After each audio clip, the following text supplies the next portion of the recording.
Avec l'aide d'Akadosh Baruch Hu, on est dans la suite de Messiat Yesharim. Et nous sommes arrivés à la partie où il est écrit Ahelek sheli min Hasidut ou Beofen Asiya. La deuxième partie de la piété, c'est quand on va parler de la piété de la réalisation des mitzvot. Et il y a aussi deux sous-parties dans cette partie-là. Mais sous ces deux parties, qui sont en dessous de cette deuxième partie, il y a encore beaucoup de détails. Mais il faut savoir qu'il y a deux, on va dire, principales parties, c'est Aïra et Ahava. La crainte et l'amour, qui sont les deux piliers du travail authentique, c'est le service d'Hachem authentique, c'est sous la thème Lotikon Kelal, sans lesquels, en fait, ça ne commence pas, il n'y a rien. בכלל היראה יש, הכנעה מלפניו יתברך, הבושת בקרוב אל עבודתו, והכבוד הנעשה אל מצוותיו, אל שמו יתברך ואל תורתו. Quand on parle de l'Aïra, dans l'Aïra, il y a le fait de se soumettre à Kodesh Baruch Hu, il y a le fait d'avoir honte et d'avoir une timidité quand on fait la Avoda, c'est-à-dire avoir conscience qu'on n'est pas en train de rigoler, là on est en train de faire quelque chose qui nous rapproche d'Kodesh Baruch Hu. והכבוד הנעשה אל מצוותיו ואל שמו יתברך ואל תורתו. Et aussi, la manière avec laquelle on doit honorer les mitzvot et la Torah. Puisqu'en fait, non seulement le fait de faire, c'est un truc sérieux, mais les mitzvot et la Torah, c'est quelque chose qu'on doit beaucoup respecter. Par contre, si on parle maintenant de la Ahava, de l'amour, à Simcha, il faut parler de la joie, Advekut, l'attachement, Akin'a, la manière avec laquelle on... Bon, ici on va voir que Kin'a, ici ça pourrait être traduit comme passion. C'est très rare qu'on traduise comme ça, mais en fait, on va voir que même si la Kin'a habituellement ça veut dire la jalousie ou la vengeance, ici on va voir que c'est la passion.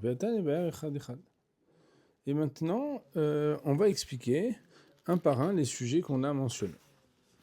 Il faut savoir que l'essentiel de la ira, c'est la ira taromemut. La ira taromemut, ça veut dire la crainte qui a à voir avec la hauteur de Hachem. C'est qu'un homme, il doit, quand il étudie ou quand il prie ou quand il fait une mitzvah, alors là il a été cité que la prière et l'accomplissement des mitzvot, il faut savoir devant qui il est, il faut qu'il comprenne et qu'il pense qu'il est devant un Kodesh Baruch Hu. Et c'est ce que d'ailleurs, dans la Gemara de Brachot, à la page 28b, tel que c'est mentionné ici, un des Tanaïm, donc, de la Gemara, nous dit et conscience devant qui tu pries. Autrement dit, ça veut dire avoir conscience que ce qu'on fait, en fait, on le fait devant un Kodesh Baruch Hu. Et ça, en fait, c'est pas la crainte du bâton, c'est pas la crainte de la punition. C'est le fait de prendre conscience de la hauteur de ce qu'on est en train de faire. Et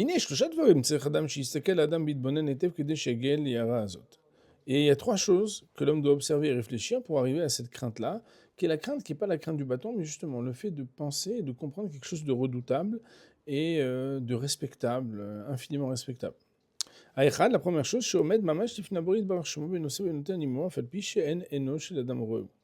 la première chose, c'est qu'un homme, il est devant un Kodesh Baruch Hu, même si lui ne le voit pas, mais Hachem le voit. Et des fois, en fait, on a l'impression qu'on est seul avec soi-même. Alors, il faut savoir, normalement, qu'il faut se conditionner à comprendre que Kodesh Baruch Hu, il nous voit et qu'on est en train vraiment d'interagir devant lui. Ce qu'on appelle être Omed Lifnei Hachem, se tenir devant un Kodesh Baruch Hu. Il faut savoir, Moray Verbotin, que le premier article Shulchan Aruch nous dit qu'il faut toujours réfléchir au fait qu'un homme, il n'est jamais seul. Il est devant Hachem. Et de la même manière qu'un homme devant un roi, il ne fait pas n'importe quoi. Alors de la même manière, encore plus, quand un homme est devant un Kodesh Baruch Hu, il ne fait pas n'importe quoi. Et quand on est devant un Kodesh Baruch Hu et qu'on sait qu'on est devant un Kodesh Baruch Hu, en fait, Hachem va faire des bêtises, tout le monde le comprend, n'est-ce pas? Et en fait, si vous réfléchissez un petit peu, si chaque fois qu'il se passe quelque chose dans votre vie, vous dites, en fait, Kodesh Baruch Hu est en train de me regarder, il est devant moi, alors des fois ça peut prévenir de faire des choses qui ne sont pas correctes, vous comprenez? Ça c'est une première nekuda, un premier point de réflexion. Vétiré. Et sache, qu'ils ou ayoter caché shid, c'est-à-dire belev adam tziur amiti, yan enachush ozer les éclats. Et sache que c'est très difficile pour un homme d'imaginer quelque chose lorsqu'il n'en a pas une perception sensitive du tout. Parce qu'en réalité, si un d'entre vous, Rabota, il pense qu'il a vu Hachem cette semaine, qu'il vienne plus au Shiur, qu'il aille consulter. Donc on ne peut pas. Lo irani adam vachai. Un homme, il ne peut pas être vivant et voir Akadosh Baruch Hu, c'est impossible. אומנם מישהו בעל שכל נכון, במעט יתבונן בשימת לב יוכל לקבוע בליבו אמיתת הדבר, איך הוא בא ונושא ונותן ממש עמו יתברך, ולפניו הוא מתחתן. Mais celui qui a un peu d'intelligence et de bon sens, avec un peu de réflexion, il pourra arriver à comprendre que ce qui se passe quand il prie, ce qui se passe quand il fait les mitzvot, c'est qu'il est vraiment devant un Akadosh Baruch Hu, devant qui il implore et à qui il demande. C'est Akadosh Baruch Hu, v'yit barach shemo. Mazin lo makshiv ledvarav, Akadosh Baruch Hu, il l'entend. Kasher yedaber ishel reo, comme tu parles avec ton ami, Akadosh Baruch Hu, il t'entend. Vereo makshiv shomei elav, ton ami d'habitude quand tu lui parles, il t'entend. S'il n'est pas sur son téléphone, il t'écoute. De la même manière, Akadosh Baruch Hu, lui, il n'a pas de smartphone. On sait bien, Akadosh Baruch Hu, il n'a pas de smartphone. Quand tu lui parles, il t'écoute. Et c'est la raison pour laquelle, si quelqu'un réfléchit un petit peu à ce sujet-là, de savoir qu'Akadosh Baruch Hu, Be'emet, on lui parle, Be'emet, on est devant lui, Be'emet, quand on lui demande c'est à lui et qu'il nous écoute et qu'il entend notre voix, bien évidemment, ça conditionne différemment. C'est la raison pour laquelle, Moïse Rabotai, quand quelqu'un fait la Torah et les mitzvot, le plus important, c'est pas uniquement la réalisation de la Torah et les mitzvot, mais c'est aussi le conditionnement. Pas seulement l'action, mais aussi l'acteur. En quoi l'acteur, il est conscient de ce qu'il est en train de faire. Il est en train de faire quelque chose de très important. À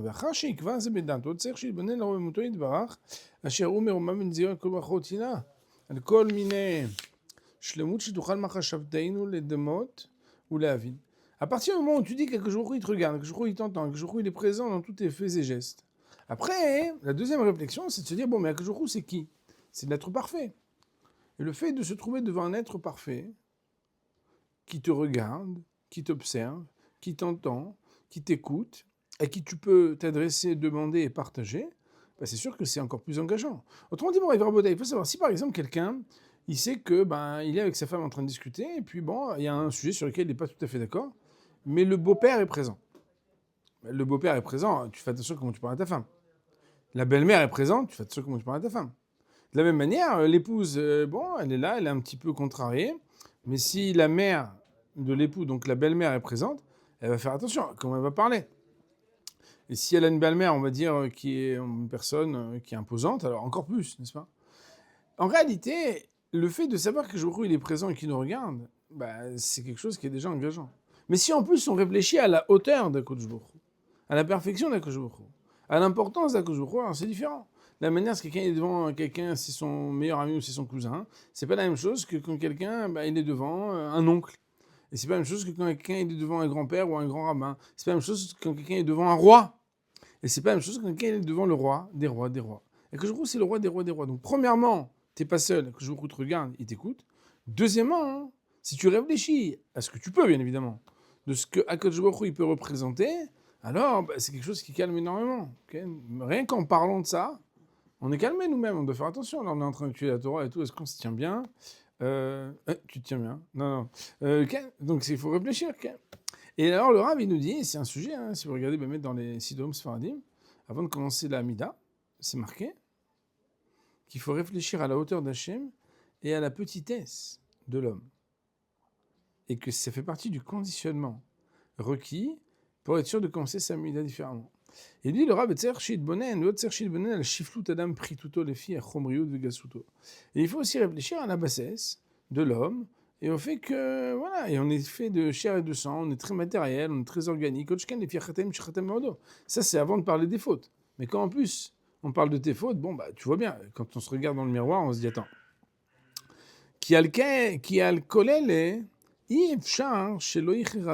quand tu sais que tu n'es pas au top, et que voilà, ton vêtement, il a l'air blanc, mais en réalité, il est délavé, il y a des petites taches, t'as maquillé le truc et tout, mais le massé, tu sais bien comment ça fonctionne. Le irad bodo medaber dvarav, les fanav, et barach, ou mazkir shumo mishtadel et ratzotlo. Alors quand tu fais le beau après devant un Kosh Baruch Hu à faire ta prière pour demander des choses et tout, mais en réalité, ça dépend où t'es.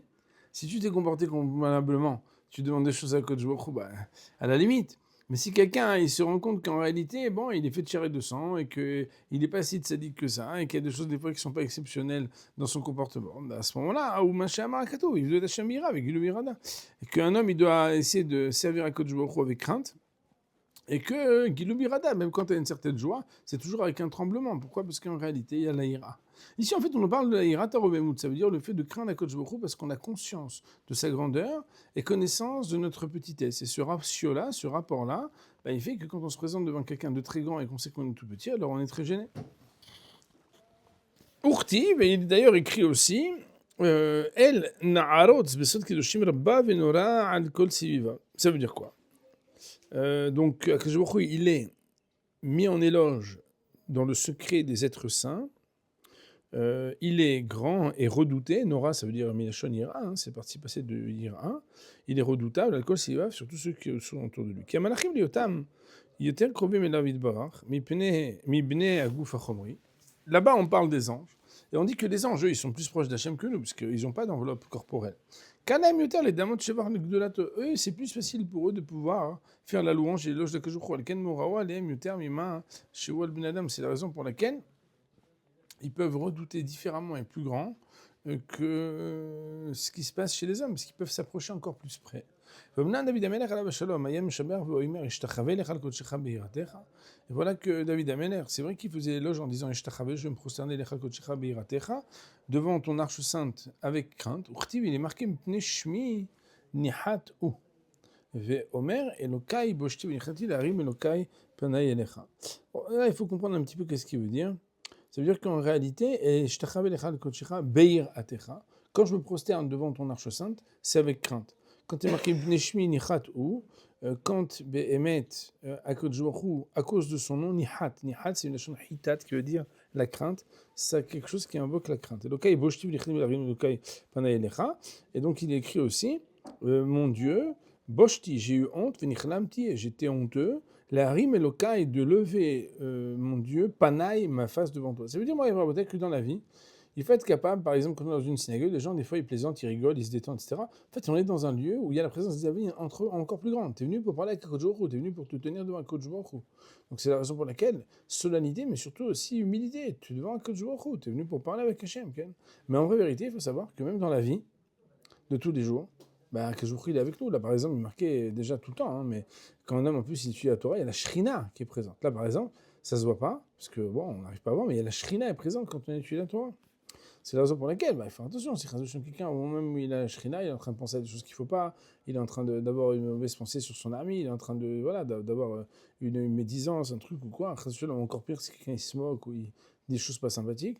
Moi, par exemple, quand les groupes de gens, il y a des gens qui étudient la Torah, des fois ils plaisantent entre eux ou ils se font des petites charriades ou quoi, alors là, en fait, c'est redoutable pour eux parce qu'ils n'ont rien compris, les gars. On n'est pas en train de blaguer. Quand quelqu'un est en train de prier, et au moment où il est en train de prier, en fait, il est en train de parler, il est en train de se détendre, en train de faire des jeux, en train de faire... Non, attends, on n'est vraiment pas en train de rigoler ici. On est devant un Kodesh Baruch Hu. Oula, cependant, Aïra Azot, chez Tikbar, Belev, Betrila, il faut que cette crainte-là, elle soit le début. Ve'acharkar, Tirae Peolotea, Gam Evre Aguf. Il ne faut pas seulement, entre guillemets, avoir une crainte dans son cœur, mais il faut que la manière avec laquelle tu agis, ça soit en fonction. Koved Roche, par exemple, quand quelqu'un il est pondéré. Pondéré, Koved Roche, ça veut dire que la personne, en fait, regardez, si ma tête elle est lourde, je dois faire comme ça. Par exemple, la Mishnah, dans le 5e chapitre de Masechet Brachot, elle dit que normalement, il faut avoir ce qu'on appelle Chassidim Arishonim, donc Kayushim Shachat Belim, en fait, il est marqué qu'il faut Koved Roche. C'est quoi Koved Roche? Koved Roche, c'est quand la tête elle se soumet à Hachem. D'ailleurs, Koved, ça veut dire le poids. Roche, c'est une tête. En fait, une tête qui pèse, c'est quoi? C'est pas une tête qui est très lourde. C'est qu'en fait, devant Hachem, tu as la tête qui se baisse. Ishtachavaya, c'est qu'on est capable de se prosterner. Ça veut dire qu'on est capable de faire des marques de soumission. Shiflut Aenaim, baisser les yeux. Kfifat Yadaim, baisser les... ramener les mains vers soi. Keved Aktan, Ifne Melecha, parce qu'on est là un peu en posture, comme si on est un petit bonhomme devant un grand roi. Okay, comme ça la Gemara dit, Rava, Rava, en fait, il avait l'habitude de serrer ses mains et de prier à Marc Avda Maria parce qu'il disait je suis comme un serviteur de mon maître. Il faut savoir par exemple que dans la Amida, bon, alors c'est pas le Kabbalah, hein, mais il y en a qui le font juste comme ça, voilà. Et il y en a qui le font, alors bon, la position vraiment c'est comme ça, hein, ça veut dire donc main gauche, main droite, pouce droit et pouce gauche, et on fait comme ça, normalement. Bon, c'est écrit dans les sphères, ça veut dire qu'il faut le faire tout le temps, mais on met ça contre le cœur et on prie. Mais en vrai, même si tu fais pas comme ça, tu es obligé, tu peux pas dire, voilà, il y a des gens, par exemple, ils font comme ça, ils font la Hamida, etc. On n'est pas en train de rigoler ici. On est dans un truc sérieux. Donc il faut être quelqu'un de posé. Normalement, c'est bien de ramener ses mains vers soi, de les rapprocher de son corps. En fait, on essaie de montrer que même dans nos actes, et pas seulement dans notre pensée, on a la crainte devant un Kodesh Baruch Hu. Venez, dit Barno. Alors, bien évidemment, si quelqu'un doit avoir la crainte, il ne doit pas être sur son téléphone. Si quelqu'un doit avoir la crainte, il n'est pas en train de rigoler avec son ami. Si c'est quelqu'un doit avoir la crainte, il n'est pas en train de penser au match de foot. C'est pas évident, c'est pas évident, parce qu'aujourd'hui, voilà, on est dans un monde extrêmement dispersé au niveau cognitif, on a du mal à se concentrer, etc. Mais Tarles, en définitive, surtout pour vous, qui étudiez la Torah, vous savez, quand tu étudies la Torah dans un espace offshore, c'est que pendant l'heure où tu étudies la Torah, en fait, tu n'as pas de téléphone. Même s'il y en a qui le posent, bon, c'est pour marque-page, quoi. C'est pas pour regarder. Pourquoi ? Parce qu'en réalité, quand on étudie la Torah, en fait, on se concentre de la même manière quand on fait la tefila. On fait la tefila, je vous conseille, moi, le truc le plus intéressant quand on fait la tefila, c'est que le téléphone n'est pas avec nous, Il y a des bonnes synagogues où il y a un casier à l'entrée, avec une clé que tu peux emprunter, ou je sais pas quoi, un code. En fait, tu poses ton téléphone avant d'entrer à prier, et tu pries. Ah, mais si il y a une zakat, t'inquiète pas, tu l'entendras. Ah, mais si ta femme elle a besoin de toi, non, ça veut dire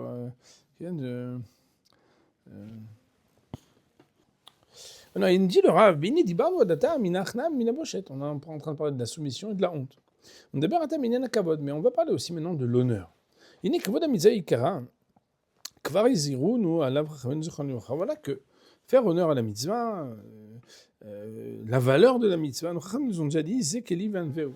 Que quoi ? Que dans la vie, il faut savoir embellir la mitzvah. Zekeli, c'est mon Dieu, Vanveu, je vais l'ennoblir, je vais l'embellir. C'est un verset qu'on dit tous les jours dans la Shira. Mais la Gemara dit là-bas, Itnael et Fanab mitzvot. Fais-toi beau devant Hachem avec les mitzvot. Ça veut dire quoi ? Sois capable d'investir de ton argent pour les mitzvot. Tzitnae, Tfilinae, Sefer Toranae. Sois pas radin quand tu t'achètes quelque chose pour faire des mitzvot. Il y a des gens, ils viennent, ils disent, mais vous n'avez pas moins cher, Oh, c'est cher quand même pour des tefilines. Bon, la personne, elle se dit, voilà, je vais les mettre quelques minutes par jour. Si, quand j'achète un vêtement que je vais mettre des heures, je le paye tant et tant de centaines d'euros, bon, bah, normalement, les tefilines, ça doit être un peu moins cher. Non, lâche-toi, investis ton argent. Sefer Torah Nae. Achète un beau Sefer Torah, ne cherche pas le premier prix. Lulav Nae. Prends un beau Lulav. Vous savez, Rabotek, quand quelqu'un regarde les voitures, il dit, vous en avez une avec les options ? Et ouais, il y a le toit ouvrant aussi. Et est-ce que ça chauffe les sièges ? Est-ce que le bagage, là, le coffre, il s'ouvre tout seul à distance, ou est-ce qu'il faut que je porte, etc. Quitte sur, quand tu veux une voiture, quand tu veux te faire plaisir, tu regardes les options. Quand tu regardes un menu au restaurant, tu regardes plusieurs fois. Tu cherches. Vous avez choisi, non, encore 2 minutes, encore 2 minutes, encore 5 minutes. Et quand tu veux faire une mise à, tu choisis, bon, donnez-moi le premier, là. Combien ça coûte ? Ok, 100 shekels. Bon, mais c'est bon. Pas ouais, l'oulav nae. Chen amrou, idur mitzvah shish, qu'un homme, il doit être capable de dépenser jusqu'à un shlish. Adkan Michelom, Mikan Belam, Michel Akouch Baruch. Et la Gemara nous avait kama, qu'un shlish, ça veut dire que Bémet, il doit être capable de dépenser un tiers de ce qu'il a pour une mitzvah, mais par contre, s'il veut rajouter, il pourra rajouter. Ça veut dire que Rabotai, il faut être capable de faire les mitzvot en les embellissant et avec honneur. Il ne faut pas être radin quand on fait la Avodat Hashem. Aredat Siftotem, Zichronem Livracha Barum Mimilelu. Voilà que les lèvres, l'esprit que nos maîtres, ils les ont exprimés clairement par leurs lèvres. Il ne faut pas juste faire la mitzvah, il faut la faire de manière noble et de manière honorable. Ça veut dire, que quand un juif, il fait la Torah et les mitzvot, il doit les faire bien. Il doit les faire en s'appliquant. Ouais, une fois, il y a une dame, elle me parlait de son fils pour un shidour, elle m'a dit, voilà, vous pouvez chercher pour lui et tout. Alors je dis, c'est quoi sa mida, c'est quoi sa qualité ? Elle me dit, c'est un juif qui s'applique. Il s'applique dans tout ce qu'il fait. J'ai trouvé ça très beau. C'était une définition qui est très belle. C'est quelqu'un qui s'applique. Applique-toi. Applique-toi. Applique-toi quand tu pries. Applique-toi quand tu étudies. Applique-toi quand tu mets les tefilines. Applique-toi. Fais les choses convenablement. Okay, vous vous rappelez du mot s'appliquer ? C'était l'épreuve quand on était petit. Là, on ne faisait pas les majuscules en rouge et on n'allait pas à la ligne et elle nous faisait réécrire 2-3 fois la même phrase. Un truc énervant. Mais en réalité, au moins, leur souvenir et de bénédiction, parce qu'ils nous ont appris que dans la vie, il faut savoir s'appliquer. Alors, pourquoi il faut savoir s'appliquer? Bon, les cahiers plein ciel de 1 kg, qui font un format A4, tu en as 4 dans ton cartable, alors que tu fais peut-être un peu plus que le poids des cahiers, et qu'il faut faire les majuscules en rouge et les points, etc., c'est peut-être n'importe quoi. Mais en vraie vérité, il faut être capable de faire ça pour la Torah et les mitzvot. On s'applique. ולהוציא ממי שלהקל על עצמו יאמר, אין הכבוד לבן אדם, מתפתים בהבלים אלה. Il y en a qui disent, ouais, mais c'est bon, attends, ça c'est entre hommes, il faut s'appliquer, voilà, dans le monde du business, dans le monde du plaisir. Mais avec Akadosh Baruch Hu, ça va, Akadosh Baruch Hu אינו חושש לזה, כי הוא מרומם מדברים האלה, qu'est-ce qui s'en fiche, Hachem, de tous ces trucs-là, là? Mettre des phylactères, mettre des lanières, là, on s'en fiche, c'est bon, je prends le premier prix, c'est pas grave. Lui, de toute façon, il est bien plus élevé que tout ça. C'est vrai, j'ai fait la misère, c'est tout. Mais il faut savoir que c'est pas vrai. Okay. Il dit le Rav, Omnam Haemet ou Shadon ou Baruchu, pardon, Nikra Kel Kavod, que je crois qu'il s'appelle Kel Kavod. Le Dieu qui est le Dieu de l'honneur. Kel Kavod Ir'im Hashem Al-Maim Rabim. Vous connaissez, c'est le psaume de Shabbat. Vanu Chayavim Nechabdo Afal Pi She'eno Tzer Nechavodenu Velo Kvoideinu Chashuv Vesafun Nefanav.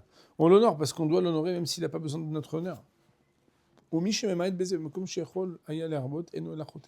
celui qui a les moyens et qui peut et qui ne le fait pas, il rendra des comptes là-dessus. Parce qu'en réalité, qu'est-ce qu'il fait lui? Il a l'argent pour quoi?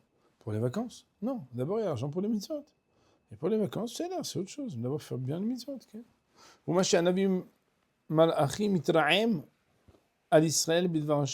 C'est ce que le prophète Malachi dit. Quand vous allez vous approcher aveugle pour faire un sacrifice, enra, c'est quelque chose qui n'est pas mauvais. La suite du verset, moi je l'ai.